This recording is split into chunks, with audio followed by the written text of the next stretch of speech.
أعوذ بالله من الشيطان الرجيم. بسم الله الرحمن الرحيم. الحمد للہ رب العالمین والصلاة والسلام علی نبینا محمد وعلی آلہ وصحبہ اجمعین، اما بعد۔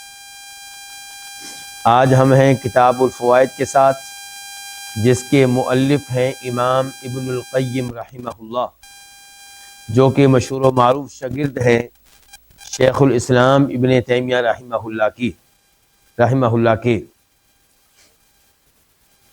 تو یہ کتاب مختلف فوائد پہ مشتمل ہے، مختلف مفید باتیں ہیں اس میں، اقوال ذرعی ہیں۔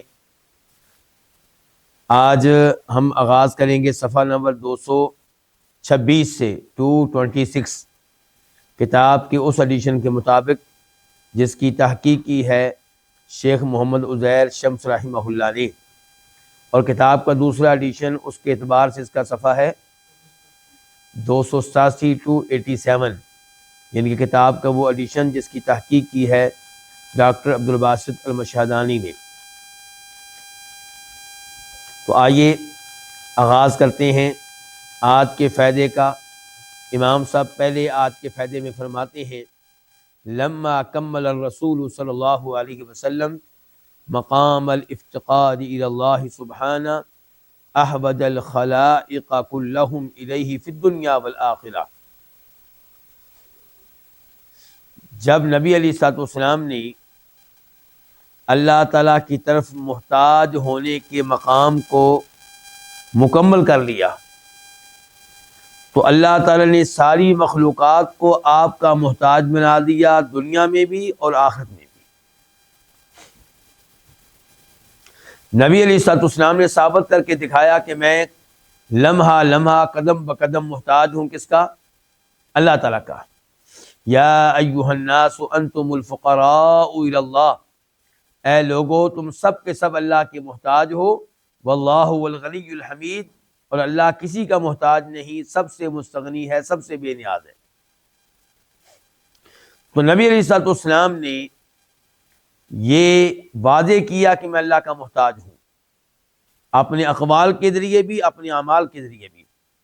ہر لمحہ اللہ سے دعا کرتے، ہر مسئلے میں اللہ سے مدد مانگتے، جنگ بدر میں اللہ سے مدد مانگ رہے ہیں، دیگر مقامات پہ اللہ سے مدد مانگ رہے ہیں۔ تو آپ نے مقام افتقار، یعنی کہ اللہ تعالیٰ کی طرف محتاج ہونا، مقام افتقار کو مکمل کیا، اس کا حق ادا کر دیا۔ تو اللہ تعالیٰ نے اس کا بدلہ کیا دیا کہ اللہ نے ساری مخلوقات کو آپ کا محتاج بنا دیا، دنیا میں بھی اور آخرت میں بھی۔ وہ کیسے؟ اس کی وضاحت کیا ہے؟ امام صاحب خود ہی اس کی وضاحت کرتے ہیں: اما حاجتهم الیہ فی الدنیا فاشد من حاجتهم الى الطعام والشراب والنفس الذي به حیات ابدانهم۔ جہاں تک تعلق ہے لوگوں کے آپ کی طرف محتاج ہونے کا دنیا میں، تو یہ محتاجگی زیادہ شدید ہے لوگوں کے کھانے پینے اور اس سانس کے محتاج ہونے کے مقابلے میں جس کے ساتھ ان کے اجسام کی زندگی ہے۔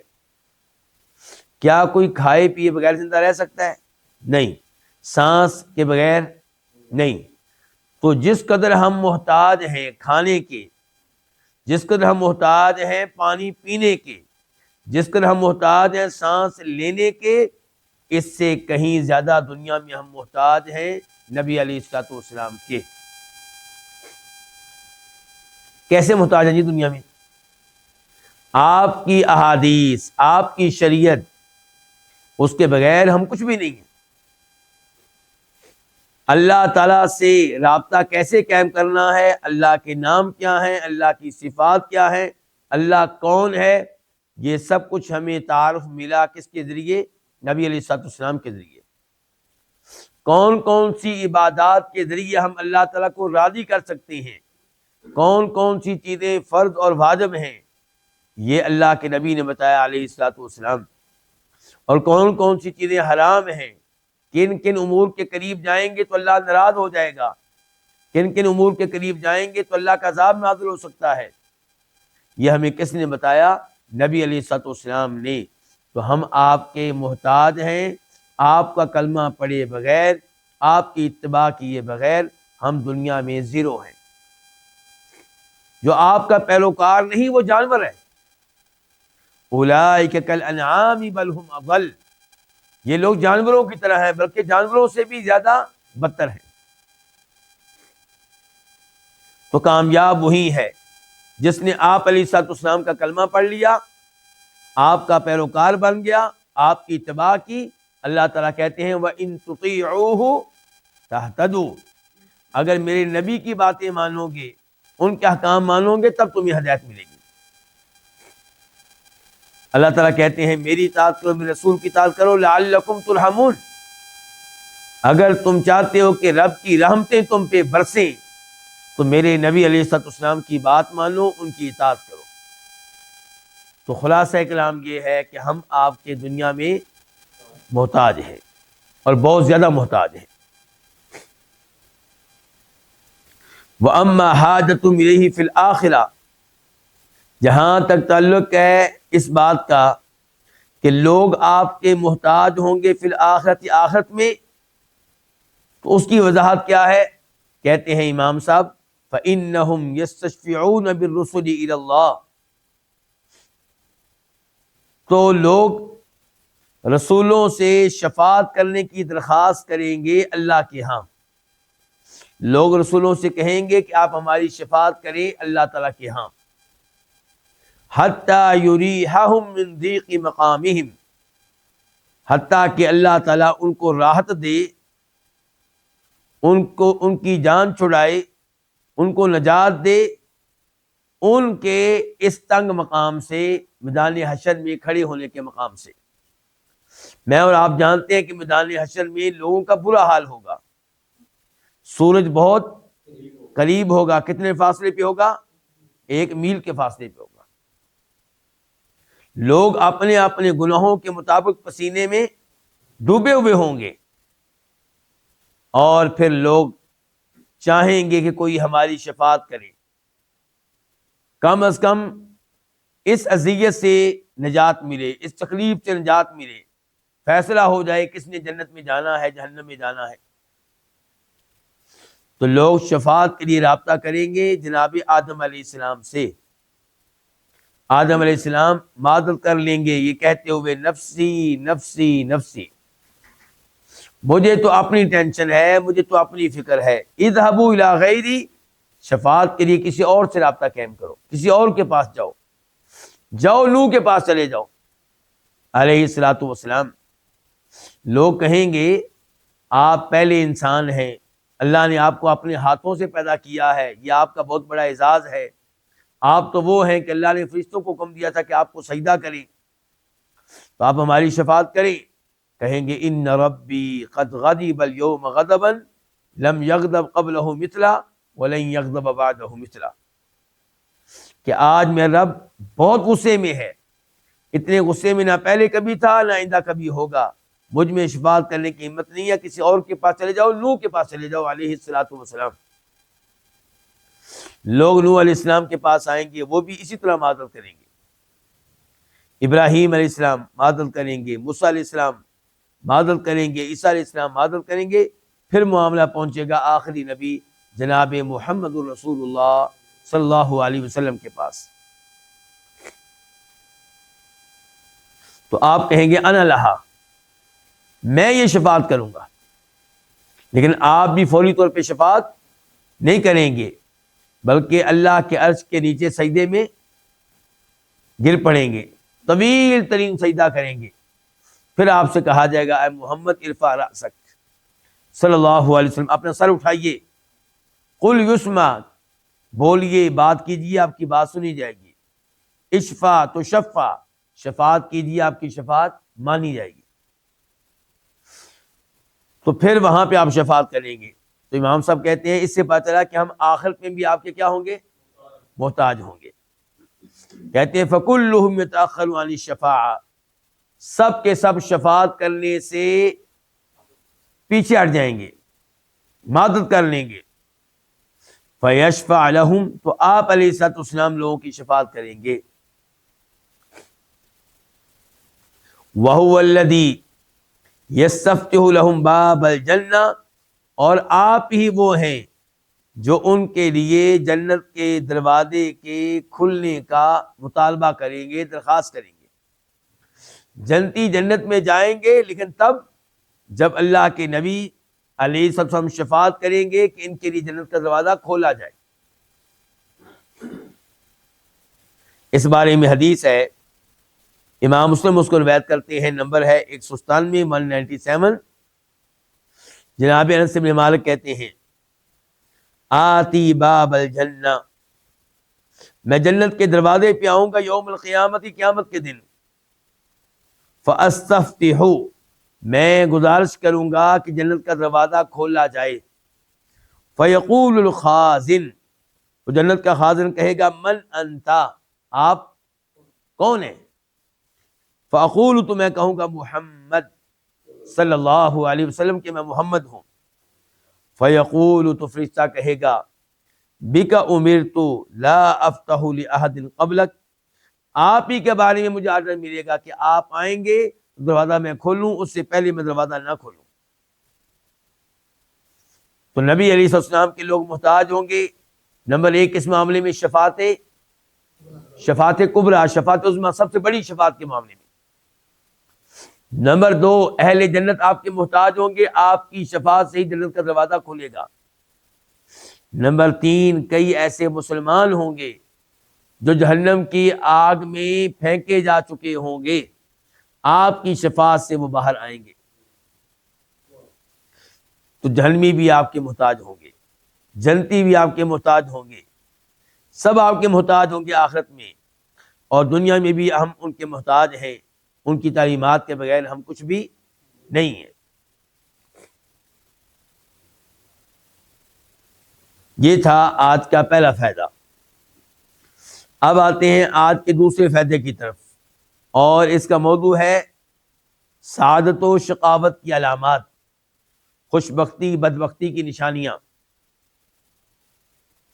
چنانچہ امام صاحب فرماتے ہیں من علامات السعادت والفلاح، سعادت اور کامیابی کی علامات اور نشانیوں میں سے یہ ہے کہ ان العبد کلما زید فی علمہ، کہ بندے کے علم میں جب بھی اضافہ ہو، زید فی تواضعہ ورحمتہ، اس کی تواضع اور رحم دلی میں اضافہ ہوگا.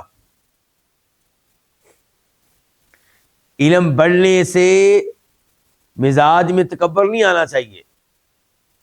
آپ علم میں دوسروں سے آگے ہیں تو اس کا مطلب یہ نہیں کہ آپ تکبر کریں. امام صاحب کہہ رہے ہیں جیسے جیسے علم بڑھے گا بندے کی تواضع، عاجزی، انکساری اور رحم دلی میں اضافہ ہوگا. یہ علامت ہے اس کے سعادت مند ہونے کی. اگر کوئی ایسا آدمی ہے جس کا دینی علم بڑھ رہا ہے تو اس کی تواضع بھی بڑھ رہی ہے، علم بڑھ رہا ہے تو اس کی طبیعت میں رحم دلی آ رہی ہے، تو اس کا مطلب یہ کہ یہ سعادت مند ہے، خوش بخت ہے یہ انسان، کامیاب ہے یہ انسان. وَكُلَّمَا زِيدَ فِي عَمَلِهِ زِيدَ فِي خَوْفِهِ وَحَذَرِهِ، اور جب بھی بندے کے عمل میں اضافہ ہو تو اس کے خوف اور اس کے ڈر میں اضافہ ہو.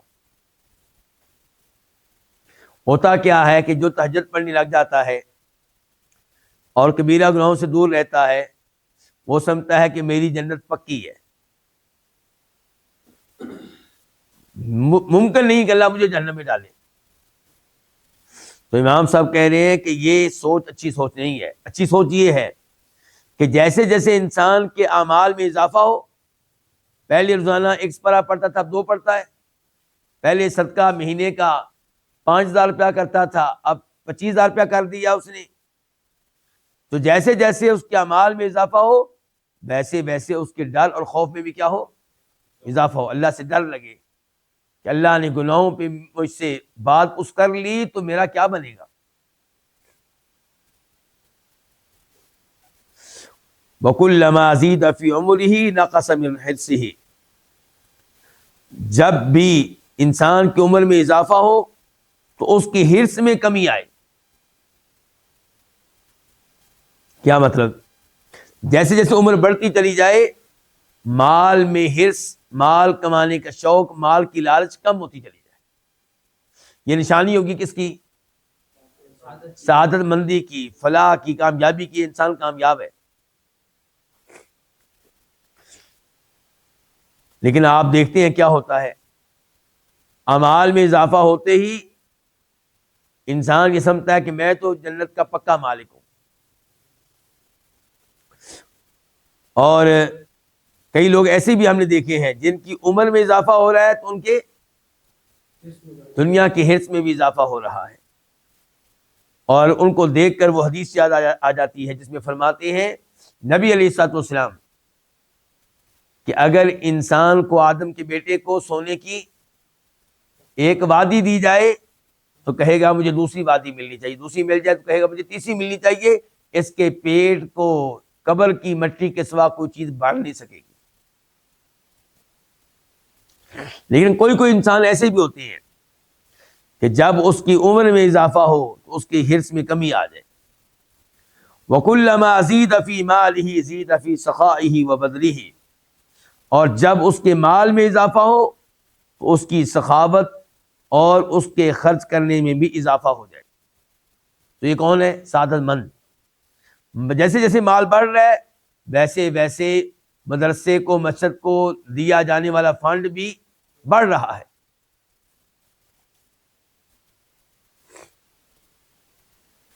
وَكُلَّمَا زِيدَ فِي قَدْرِهِ وَجَاهِهِ زِيدَ فِي قُرْبِهِ مِنَ النَّاسِ وَقَضَاءِ حَوَائِجِهِمْ وَالتَّوَاضُعِ لَهُمْ، اور جب اضافہ ہو فی قدرہ، اس کے مقام و مرتبہ میں، وجاہہ، اور اس کے جاہ و جلال میں، تو زیدہ اضافہ ہو جائے اس کے لوگوں کے ساتھ قریب ہونے کے معاملے میں.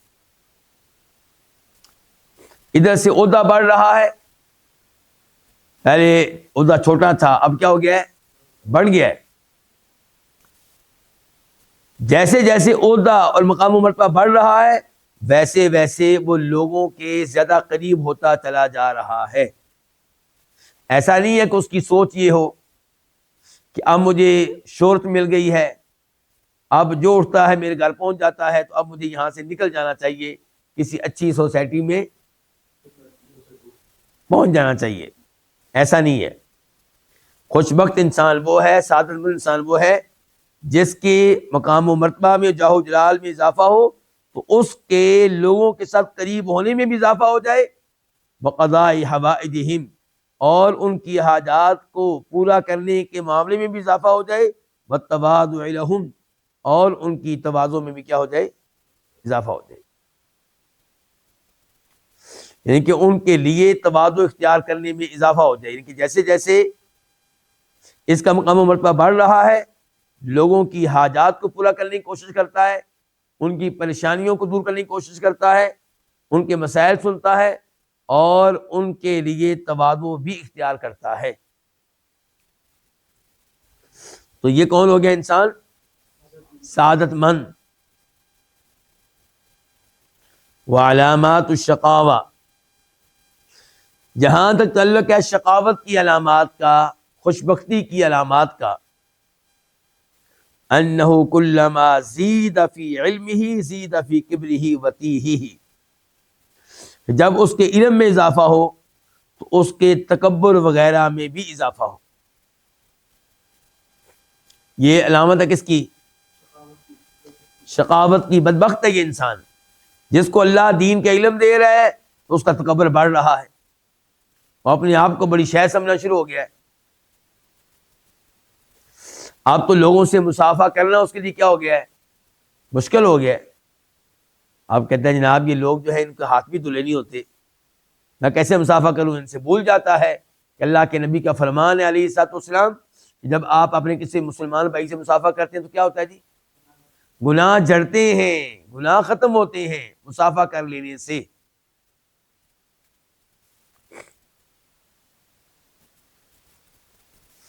وَكُلَّمَا زِيدَ فِي عَمَلِهِ زِيدَ فِي فَقْرِهِ وَاحْتِقَارِهِ لِلنَّاسِ وَحُسْنِ ظَنِّهِ بِنَفْسِهِ۔ شقاوت اور بدبختی کے علامات میں سے ایک یہ ہے کہ جب انسان کے عمل میں اضافہ ہو تو اس کے فخر میں اضافہ ہو جائے، اور اس کے لوگوں کو حقیر جاننے کے معاملے میں بھی اضافہ ہو جائے، اور اس کے اپنے آپ پہ حسن ظن رکھنے میں بھی اضافہ ہو جائے۔ تو یہ سب کچھ کیا ہے، کس کی علامات ہے جی؟ بدبختی کی۔ کہ آپ کا عمل بڑھ رہا ہے تو آپ فخر کرتے ہیں لوگوں کے اوپر، لوگوں کو حقیر جانتے ہیں، اور اپنے بارے میں بڑا حسن ظن قائم کیے ہوئے ہیں۔ وَكُلَّمَا زِيدَ فِي عُمُرِهِ زِيدَ فِي حِرْصِهِ۔ شقاوت کی علامات میں سے ایک یہ بھی ہے کہ جب انسان کی عمر میں اضافہ ہو تو اس کی حرص میں بھی اضافہ ہو جائے۔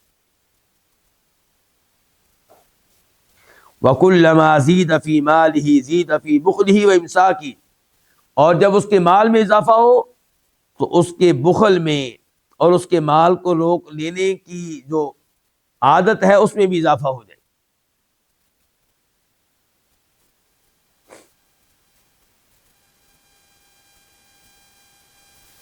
تو مال جب زیادہ آیا ہے ہاتھ کھل جانا چاہیے، مال زیادہ آیا ہے پہلے کے مقابلے میں آپ زیادہ خرچ کریں، لیکن یہاں پہ کیا ہو رہا ہے، مال میں اضافہ ہوا ہے تو اس کی کنجوسی میں اور مال کو روک لینے کی عادت میں کیا ہو رہا ہے، اضافہ ہو رہا ہے۔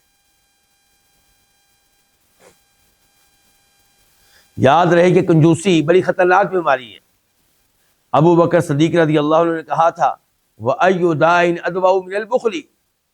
بخل کنجوسی سے بڑی بیماری کیا ہو سکتی ہے؟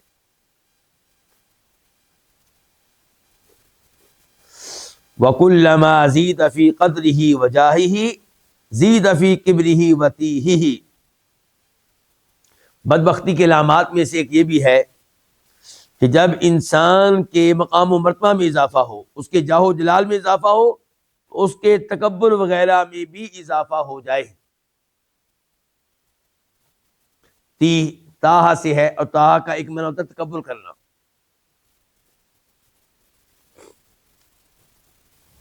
وَهَذِهِ الْأُمُورُ ابتلاء من اللہ وامتحان یبتلی بها عبادہ فیسعد بها اقوام ویشقى بها اقوام۔ یہ امور جو آپ کے سامنے رکھے گئے ہیں یہ اللہ تعالیٰ کی طرف سے کیا ہے، آزمائش ہے، امتحان ہے۔ اللہ ان کے ساتھ اپنے بندوں کو آزماتا رہتا ہے۔ فیسعد بها، چنانچہ ان امور کے ذریعے کئی لوگ سعادت پاتے ہیں اور کئی لوگ بدبخت ٹھہرتے ہیں۔ یعنی کہ آپ کو بتا دیا گیا سعادت کی علامات کون سی ہیں اور شقاوت کی علامات کون سی ہیں۔ تو اب آپ کیا کریں، اب آپ ان امور کو اختیار کریں جو علامت ہیں سعادت مندی کی، کامیابی کی، ان کو آپ اختیار کریں۔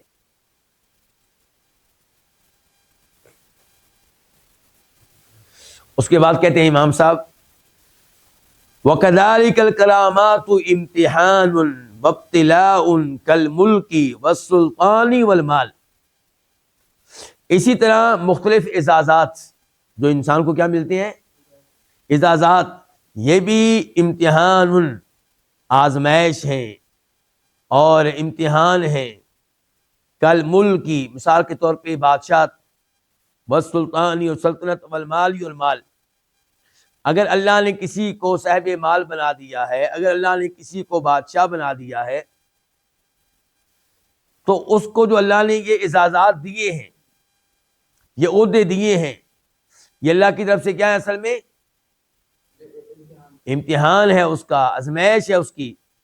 وہ اس آزمائش میں پورا اترتا ہے یا پورا نہیں اترتا، اللہ تعالیٰ یہ دیکھ رہے ہیں۔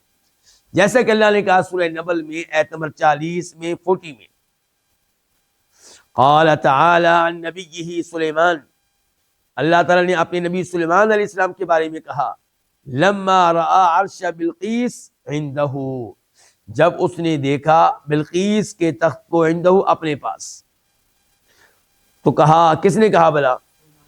سلیمان علیہ السلام نے کہا ھذا من فضل ربی، یہ میرے رب کا کچھ فضل ہے۔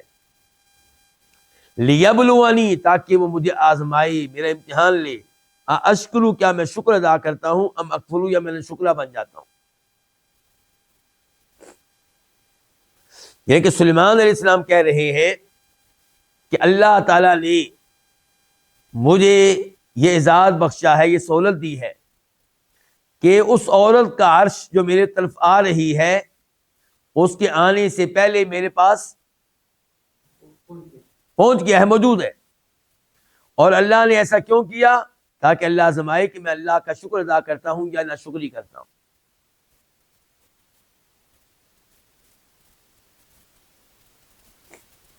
اس کے بعد فرماتے ہیں امام صاحب، فَالنِّعَامُ بَالْإِبْتِلَاءُ مِنَ اللَّهِ وَامْتِحَانٌ يَظْهَرْ بِهِ شُكْرُ الشَّكُورِ وَكُفْرُ الْكَفُورِ۔ نعمتیں اللہ تعالیٰ کی طرف سے آزمائش ہیں اور ایک امتحان ہے۔ يَظْهَرْ بِهِ، اللہ تعالیٰ اس کے ساتھ واضح کر دیتا ہے، کس کے ساتھ؟ ان نعمتوں کے ذریعے، شکر الشکوری و کفر الکفوری، اللہ ظاہر کر دیتا ہے اس کے ساتھ شکر ادا کرنے والے کا شکر اور نہ شکرے کی نہ شکری، یعنی کہ ایک ہی چیز ہے، اس کے ذریعے کوئی شاکر بن رہا ہے اور کوئی نہ شکرہ بن رہا ہے۔ کما ان المحنہ، جیسا کہ مصائب، محن کا مطلب کیا کریں گے؟ جیسا کہ مصائب، بل ومنہ سبحانہ، یہ بھی اللہ تعالیٰ کی طرف سے آزمائش ہے، ابتلا ہے۔ فہو یبتلی بالنعام کما یبتلی بالمصائب، تو پتہ یہ چلا کہ اللہ تعالیٰ نعمتوں کے ذریعے امتحان لیتا ہے، آزمائش کرتا ہے، جیسا کہ وہ امتحان لیتا ہے، آزمائش کرتا ہے بالمصائب، کن کے ذریعے؟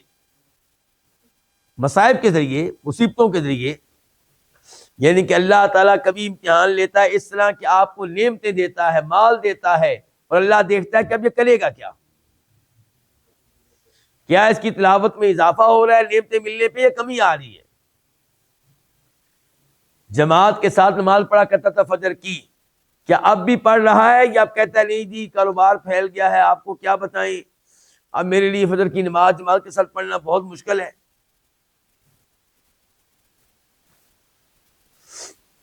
تو یہاں پہ امام صاحب فرما رہے ہیں کہ سلیمان علیہ السلام نے کہا تھا ھذا من فضل ربی، یہ تخت کا یہاں پہ پہنچ جانا اس عورت کے آنے سے پہلے یہ میرے رب کا کچھ فضل ہے میرے اوپر، بلکہ فضل میرے اوپر رب کا بہت زیادہ ہے، لیکن یہ چیز اللہ کے فضل کا کچھ حصہ ہے۔ اور اللہ نے فضل کیوں کیا؟ تاکہ میرا امتحان لے اللہ تعالیٰ کہ میں شکر ادا کرتا ہوں یا ناشکری کرتا ہوں۔ ومن شکر فانما یشکر لنفسہ ومن کفر فان ربی غنی کریم۔ اس کے بعد کہتے ہیں امام القیم رحمہ اللہ، نعمتیں اللہ تعالیٰ کی طرف سے آزمائش اور امتحان ہیں، ان کے ذریعے واضح ہوتا ہے شکر ادا کرنے والے کا شکر اور ناشکرے کا کفر، یعنی کہ کفر سے مراد کیا ہوگا یہاں پہ ناشکری کرنا۔ کما ان المحنہ بلوا منہ سبحانہ، جیسا کہ آزمائشیں، مصائب، یہ اللہ تعالیٰ کی طرف سے ایک آزمائش ہے، یہ مصائب اللہ تعالیٰ کی طرف سے کیا ہے؟ ایک آزمائش ہے۔ فہو یبتلی بالنعام کما یبتلی بالمصائب، تو اللہ تعالیٰ نعمتوں کے ذریعے امتحان لیتا ہے، آزمائش کرتا ہے، جیسے اللہ تعالیٰ یہ کرتا ہے مصائب کے ذریعے۔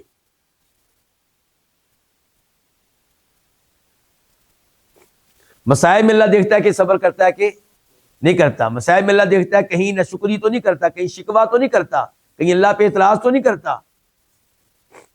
اللہ نے بیٹا لے لیا، بیٹا چاہے ایک ہی تھا، اب اللہ دیکھتا ہے کہ صبر کرتا ہے یا شکوے کرتا ہے، جی اللہ نے لوگوں کو اتنے بیٹے دیے ہوئے ہیں، میرا ایک ہی بیٹا تھا، اللہ نے وہ بھی واپس لے لیا۔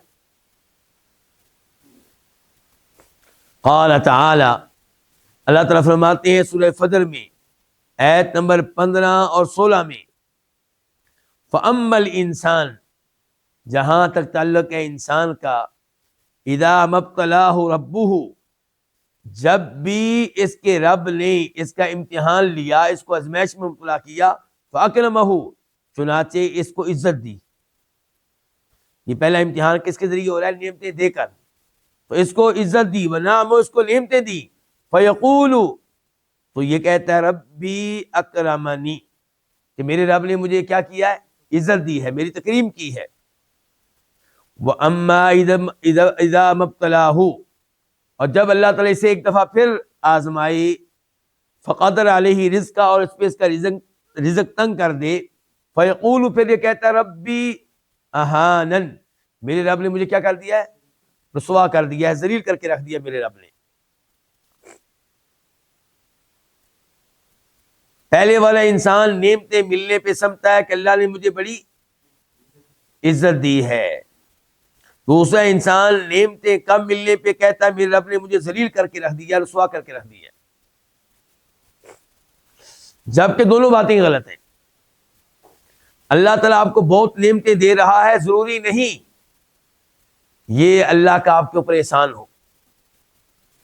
ہو سکتا ہے اللہ آپ کا امتحان لے رہے ہوں کہ آپ کیا کرتے ہیں۔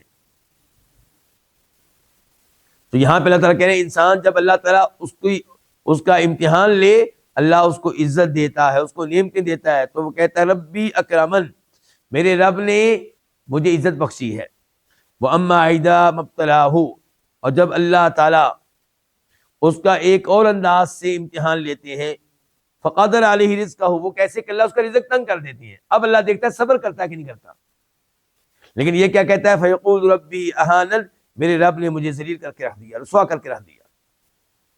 خلاصہ کلام یہ ہے، امام صاحب آخر میں بتاتے ہیں خلاصہ کلام یہ ہے،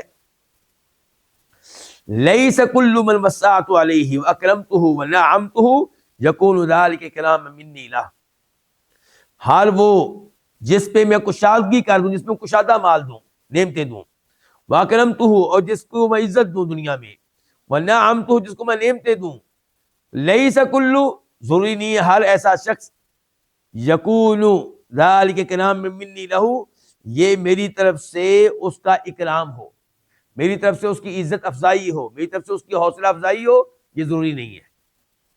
ہو سکتا ہے جس کو میں نے بہت سی نعمتیں دی ہیں، وہ نعمتیں بھی اس کے لیے عذاب بن رہی ہوں۔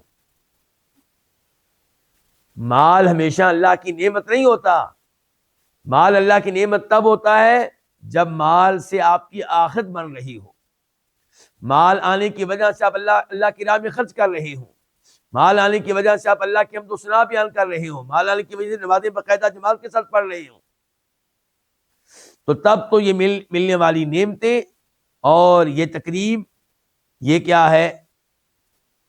یہ اللہ رب العزت کی رضا ہو گئی، اللہ کی کیا ہو گئی؟ رضا ہو گئی۔ اور اگر نعمتیں ملنے کی وجہ سے آپ کی تلاوت کم ہو رہی ہے، نمازیں چھوٹ رہی ہیں، خطبہ جمعہ میں آپ حاضر نہیں ہو پا رہے، تو پھر یہ ملنے والا مال اللہ کی طرف سے انعام نہیں ہے۔ وَلَا كُلُّ مَنْ ضَيَّقْتُ عَلَيْهِ رِزْقَهُ، امام صاحب کہتے ہیں ہر وہ شخص جس پہ میں اس کا رزق تنگ کر دوں، وَابْلَيْتُهُ، اور اس کو میں آزماؤں، تو ضروری نہیں ہے کہ یکون ذلک اہانۃ منی لہ، یہ میری طرف سے اس کی توہین ہو، یہ ضروری نہیں ہے۔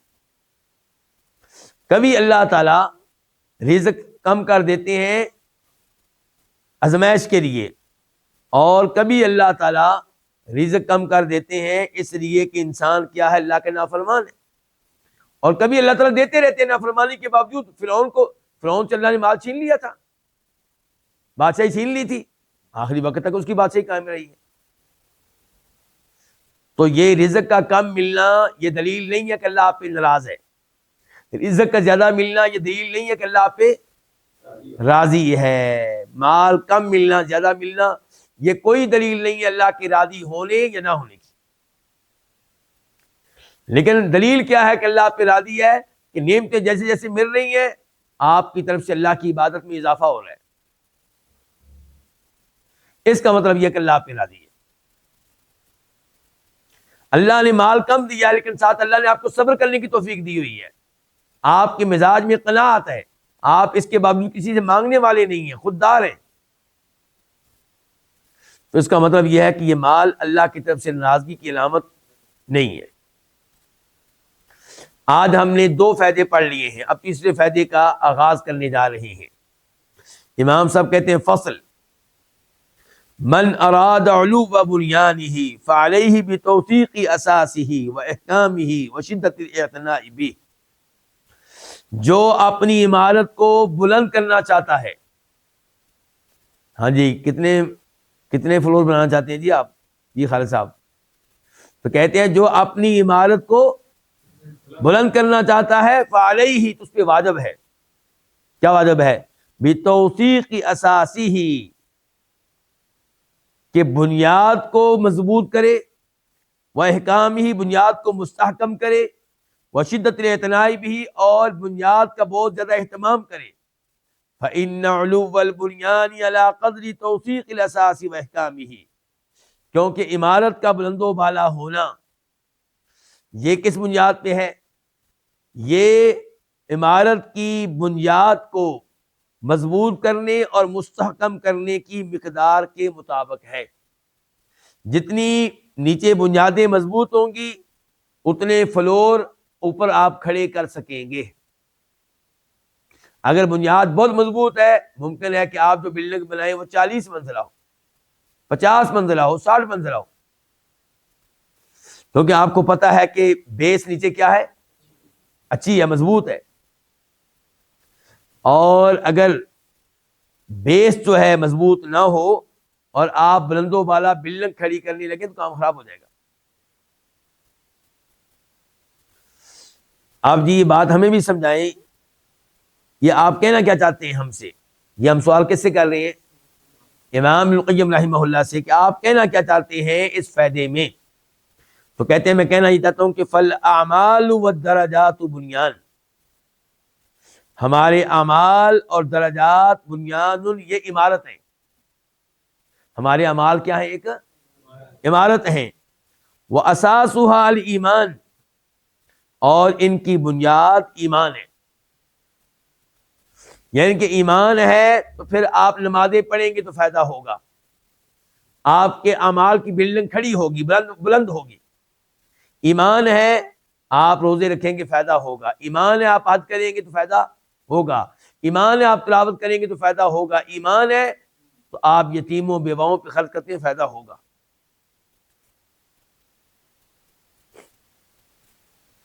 فالاعمال والدرجات بنیان، کہتے ہیں اعمال اور درجات بنیان کیا ہیں؟ ایک عمارت ہیں۔ واساسها، اور ان کی بنیاد ایمان ہے۔ ومتى كان الاساس وثيقا حمل البنيان واعتلى عليه، جب بھی بنیاد مضبوط ہوگی، حمل البنیان، تو پھر کیا ہوگا؟ وہ عمارت کو جو ہے اس کا بوجھ اٹھا لے گی۔ بنیاد جو ہے، کیا کہتے ہیں بنیاد کو انگلش میں؟ بیس۔ اگر بیس مضبوط ہے تو وہ بوجھ اٹھا لے گی البنیانہ کس کا؟ عمارت کا۔ وَاعْتَلَى عَلَيْهِ، اور وہ جو عمارت ہے، بلڈنگ ہے، وہ اس پہ کھڑی ہو جائے گی، اس پہ بلند ہو سکے گی۔ کس پہ؟ اس بنیاد پہ، کیونکہ بنیاد کیا ہے؟ مضبوط ہے۔ وَإِذَا تَهَدَّمَ شَيْءٌ مِّنَ الْبُنْيَانِ، اور جب بنیان میں سے، عمارت میں سے کوئی چیز منہدم ہو جائے، سہول تدارکہ، تو اس کا تدارک کرنا آسان ہوگا۔ بیس مضبوط ہے، اوپر سے کسی فلور میں کوئی دیوار گر گئی ہے، کوئی حصہ گر گیا ہے، تو اس کی وجہ سے کوئی بڑا نقصان، کیوں؟ بیس مضبوط ہے، بنیاد مضبوط ہے۔ وہ تو دیوار گری ہے، وہ دوبارہ بنا لیں، تو اس کا تدارک کرنا، اس کی تلافی کرنا آسان ہوگا جی۔ وَإِذَا كَانَ الْأَسَاسُ غَيْرَ وَثِيقٍ، اور جب بنیاد مضبوط نہ ہو تو لم يرتفع البنیان، تو پھر عمارت بلند و بالا نہیں ہوگی۔ ولم یثبت، اور بلند و بالا عمارت بنا بھی لے تو قائم نہیں رہے گی۔ وَإِذَا تَهَدَّمَ شَيْءٌ مِّنَ الْأَسَاس، اور اگر بنیاد میں سے کوئی چیز بنیادوں میں سے کوئی چیز منہدم ہو جائے، سقط البنیان، تو پوری عمارت گر جائے گی، وہ کہا تھا یہ گرنے کے قریب ہو جائے گی۔ تو امام صاحب کیا کہہ رہے ہیں؟ توجہ کس پہ دیں؟ ایمان پہ، بیس پہ، بنیاد پہ۔ ایمان تو وہ چیز ہے کہ سیدہ عائشہ نے پوچھا تھا نبی علیہ الصلوۃ والسلام سے ابن جدعان کے بارے میں کہ اللہ کے رسول، ابن جدعان زمانے جاہلیت میں صلہ رحمی بہت کرتا تھا، اپنے رشتہ داروں کا بہت خیال رکھتا تھا، مسکینوں کو کھانا کھلایا کرتا تھا، تو کیا اسے کوئی فائدہ ہوگا ان اعمال کا؟ آپ نے فرمایا تھا نہیں، کیونکہ اس نے ایک دن بھی یہ بات نہیں کہی رب اغفر لی خطیئتی یوم الدین، اے اللہ روز قیامت میرے گناہوں کو معاف کر دینا۔ اس کا مطلب یہ ہے کہ آخرت پہ ایمان نہیں تھا، تو اس کو اپنے نیک اعمال کا فائدہ ہوا؟ پھر نہیں ہوا۔ جب کہ ایمان آ جائے تو پھر کیا ہوتا ہے پتہ ہے؟ پھر اللہ تعالیٰ بسا اوقات آپ کے گناہوں کو نیکیوں میں بدل دیتے ہیں۔ ایمان مضبوط ہو تو پھر کیا ہوتا ہے؟ حکیم بن حزام سے پوچھئے، وہ کہتے ہیں نبی علیہ الصلوۃ والسلام سے اللہ کے رسول، میں نے مسلمان ہونے سے پہلے بڑے غلام آزاد کیے، بڑے خیر کے کام کیے، کیا ان کا مجھے کوئی فائدہ ہوگا؟ فرمایا اسلمت علی ما سلف منک خیر، اسلمت علی ما سلف منک من خیر، کہ جو اعمال تو نے پہلے کیے تھے اب چونکہ ایمان لے آئے ہو ان کا فائدہ ہوگا تمہیں۔ ایمان آ گیا تو پہلے اعمال کا بھی فائدہ ہو رہا ہے، ایمان نہیں ہے تو ساری محنتیں رہ گاں، ساری محنتیں ضائع جائیں گی۔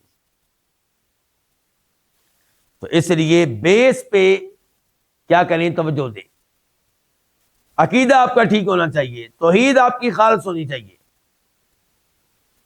ورنہ آپ پوری زندگی حج کرتے رہیں، ہر سال جمعہ پڑھتے رہیں باقاعدگی سے، 5 نمازیں پڑھتے رہیں، مساجد بناتے رہیں، بیواؤں یتیموں پہ خرچ کرتے رہیں، جب توحید نہیں ہے یہ ساری محنتیں ضائع جائیں گی۔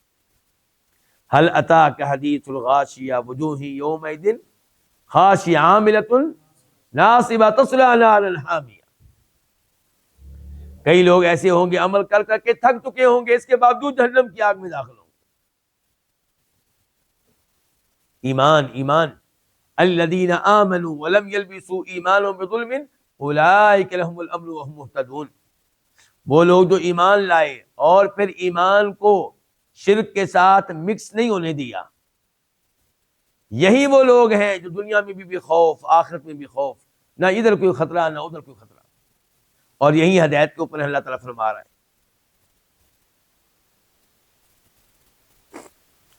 تو بہت زیادہ توجہ دینے کی ضرورت ہے کس پہ؟ ایمان پہ، اور ایمان کو مضبوط بنانا چاہیے۔ وہ ان اعمال کا اہتمام کرنا چاہیے جن کے بارے میں خاص طور پہ آیا ہے کہ ان کی وجہ سے ایمان بڑھتا ہے۔ مثال کے طور پہ تلاوت قرآن، انما المؤمنون الذین اذا ذکر اللہ وجلت قلوبهم واذا تلیت علیہم آیاتہ زادتہم ایمانا وعلی ربہم یتوکلون۔ ایکم زادتہ ہذہ ایمانا فاما الذین آمنوا فزادتہم ایمانا۔ کہ یہ منافقین مذاق اڑاتے ہوئے کہتے ہیں یہ نئی صورت آئی ہے، اس سے کس کا ایمان بڑا ہے؟ مذاق اڑانے کے انداز میں کہتے ہیں کون؟ تو اللہ تعالیٰ کہتے ہیں جہاں تک تعلق ہے ایمان والوں کا تو بالکل ہر نئی وحی نازل ہونے کے بعد، ہر نئی صورت نازل ہونے کے بعد ان کا ایمان بڑھتا ہے۔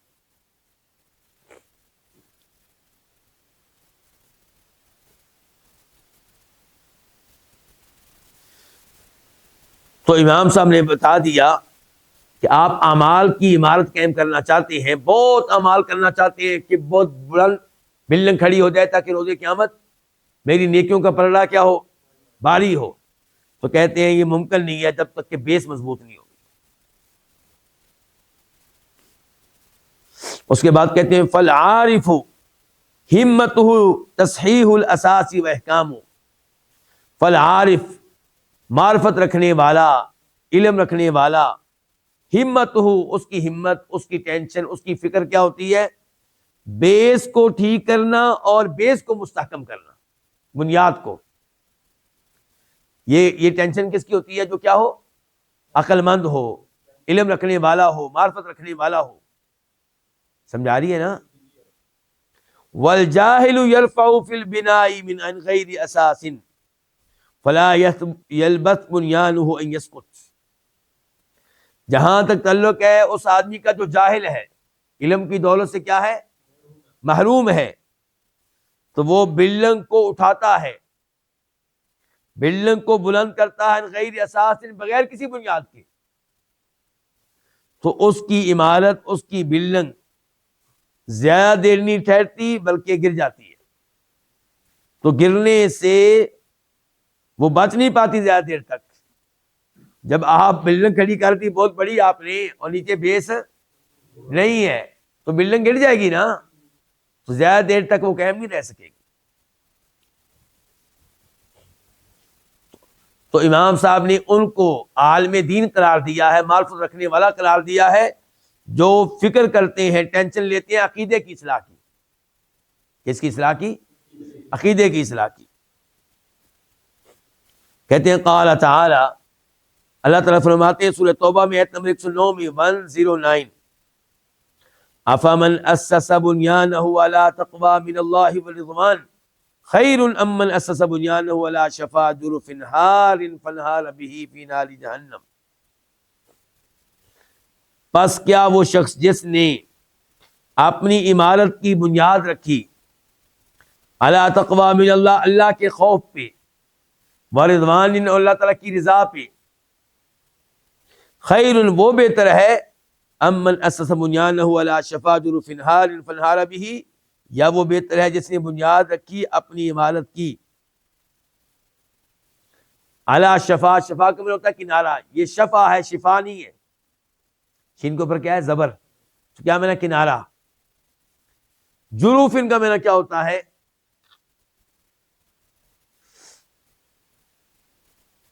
آپ جاتے ہیں کسی ندی پہ، کسی نالے پہ، کسی نہر پہ، کسی دریا پہ، وہاں پہ جب آپ اس کے کنارے کھڑے ہوتے ہیں تو آپ دیکھیں گے کہ جو بالکل آخری کنارہ ہے وہ کتنا مضبوط ہوتا ہے، کچا ہوتا ہے. کیوں؟ کیونکہ نیچے مٹی کو پانی لے جا چکا ہے، نیچے سے مٹی غائب ہو چکی ہے، بس اوپر کا تھوڑا سا حصہ رہ گیا، وہ گرنے والا ہے. بس ذہن میں نہیں آیا آپ کے خالد صاحب؟ ذہن میں یہ چیز نہیں آئی؟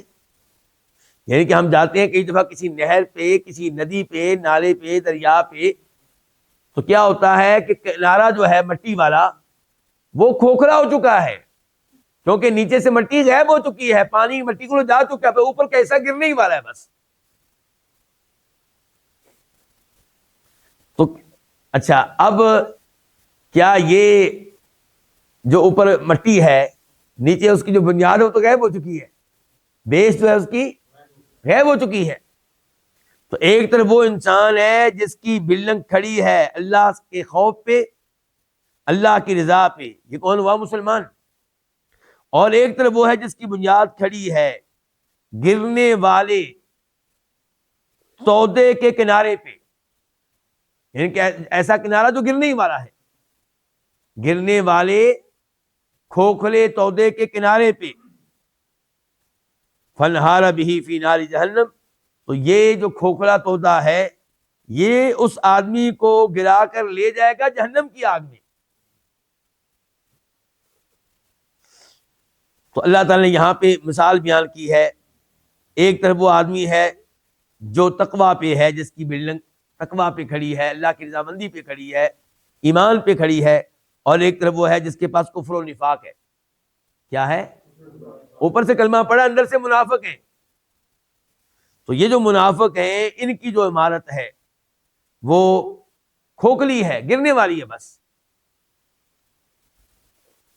اب امام صاحب کہتے ہیں فالاساس لبناء الاعمال کالقوۃ لبدن الانسان، بیس، بنیاد اعمال کی بلڈنگ کے لیے، اعمال کی عمارت کے لیے بیس کی حیثیت کیا ہے؟ یہ بیس، یہ بنیاد ایسے ہے جیسے قوت جو ہے اس کی ضرورت ہوتی ہے لبدن انسانی، انسان کے بدن کو. انسان کے بدن میں قوت ہے تو انسان کھڑا ہے، قوت نہیں ہے تو وہ کیا ہے؟ لیٹا ہوا ہے، اٹھا نہیں جائے گا اس سے. فَإِذَا كَانَتِ الْقُوَّةُ قَوِيَّةً حَمَلَتِ الْبَدَنَ، جب انسان کی قوت مضبوط ہو تو یہ قوت اس کے بدن کو اٹھائے گی، یہ قوت اس کے بدن کا بوجھ برداشت کرے گی. وَدَفَعَتْ عَنْهُ كَثِيرٌ مِّنَ الْآفَاتِ، اور اس سے بہت سی آفات کو دور رکھے گی. کون؟ یہ قوت. کس سے دور رکھے گی؟ انسان کے بدن سے. وَإِذَا كَانَتِ الْقُوَّةُ ضَعِيفَةً، اور جب یہ قوت کمزور ہو، ضعف حملها للبدن، تو اس قوت کا جسم کو اٹھانا کمزور ہو جائے گا. وَكَانَتِ الْآفَاتُ إِلَيْهِ أَسْرَعَ شَيْءٍ، اور آفات، بیماریاں تیزی سے اس کی طرف آئیں گی. اور بڑھاپے میں آتی ہیں کہ نہیں آتی؟ کیونکہ جسم کیا ہو چکا ہے؟ کمزور ہو چکا ہے. اب یہ ہر بیماری کو قبول کر رہا ہے. بیماریاں پہلے بھی آتی تھیں لیکن جسم آگے سے مضبوط ہوتا تھا، بیماریاں اثر انداز نہیں ہوتی تھیں. لیکن اب جب کمزور ہو چکا ہے، ہر بیماری موجود ہے جی. اب بابا جی سے پوچھیں کتنی بیماریاں لگی ہوئی ہیں، کتنی گولیاں کھاتے ہیں، وہ میڈیسن کتنی کھاتے ہیں.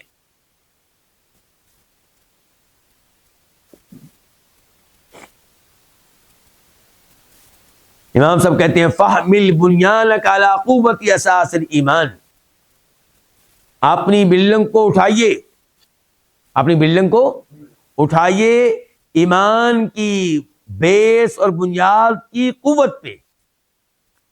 یعنی کہ آپ کی بیس کیا ہے؟ ایمان.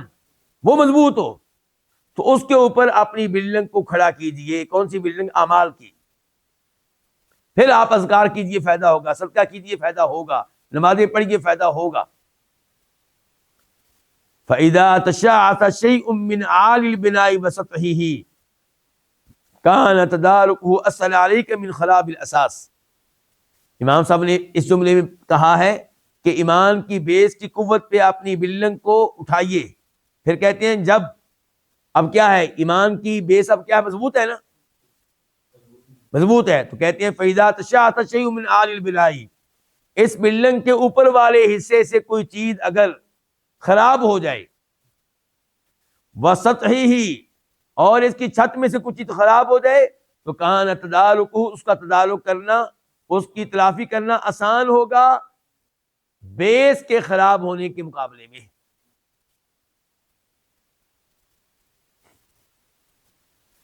امام صاحب کہتے ہیں تفصیل کے ساتھ، کہتے ہیں وَهَذَا الْأَسَاسُ أَمْرَانِ، یہ بنیاد دو چیزیں ہیں، دو امور ہیں.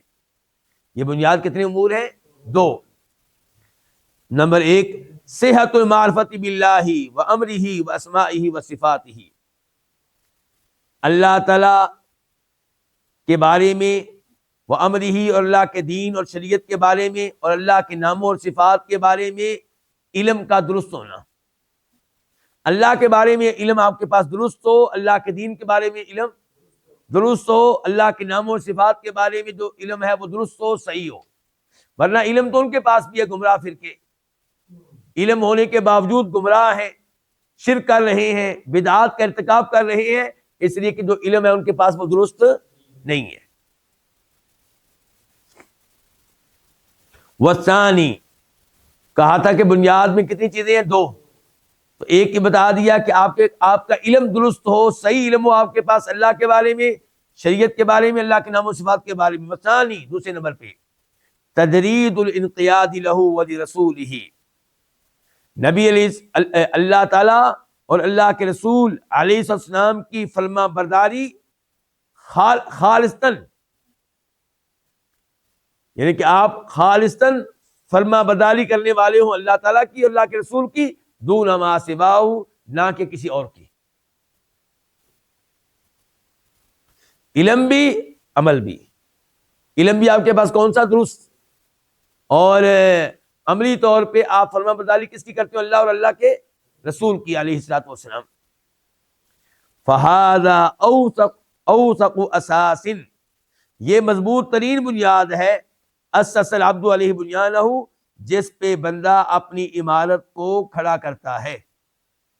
وَبِحَسَبِهِ يَعْتَلِي الْبِنَاءُ مَا شَاءَ، اور اس کے مطابق بلڈنگ جو ہے وہ بلند ہوگی ما شاء، جہاں تک انسان چاہے گا، کیونکہ بیس کیا ہے؟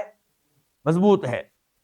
کہتے ہیں فَأَحْكِمِ الْأَسَاس، بیس کو مستحکم کیجئے، وَاحْفَظِ الْقُوَّةَ، قوت کو محفوظ رکھیے، وَدُمْ عَلَى الْحِمْيَةِ، اور پرہیز کو ہمیشہ اختیار کیجئے۔ بیس کیا ہو؟ مستحکم، قوت آپ کی کیا رہے؟ محفوظ، اور آپ نے ہمیشہ کیا کرنا ہے؟ پرہیز کرنا ہے، ان چیزوں سے بچنا ہے جو آپ کے جسم کو نقصان پہنچائیں۔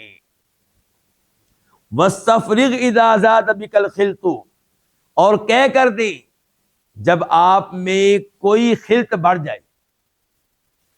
جسم میں 4 خلاط ہوتی ہیں، جب ہم کھانا کھاتے ہیں، کوئی چیز کھاتے ہیں، تو اس کے ہضم ہونے کے بعد اس سے 4 چیزیں بنتی ہیں۔ نمبر 1 خون، نمبر 2 بلغم، نمبر 3 صفرا، نمبر 4 سودا۔ یہ حکیم لوگ جانتے ہیں۔ یہ 4 رطوبتیں ہوتی ہیں ہمارے جسم میں، 4 سیال رطوبتیں ہوتی ہیں، اور یہ جسم کے لیے ضروری ہیں، لیکن کوئی بھی زیادہ بڑھ جائے یا کم ہو جائے تو کام خراب ہو جائے گا۔ زیادہ ہو جائے تو کہتے ہیں پھر آپ کیا کریں؟ الٹی کریں۔ زیادہ ہو جائے ان میں سے کوئی چیز کیا کریں؟ آپ الٹی کر دیں، یعنی کہ اس کو باہر نکال دیں۔ والقصد القصد، اور اعتدال کو اختیار کریں۔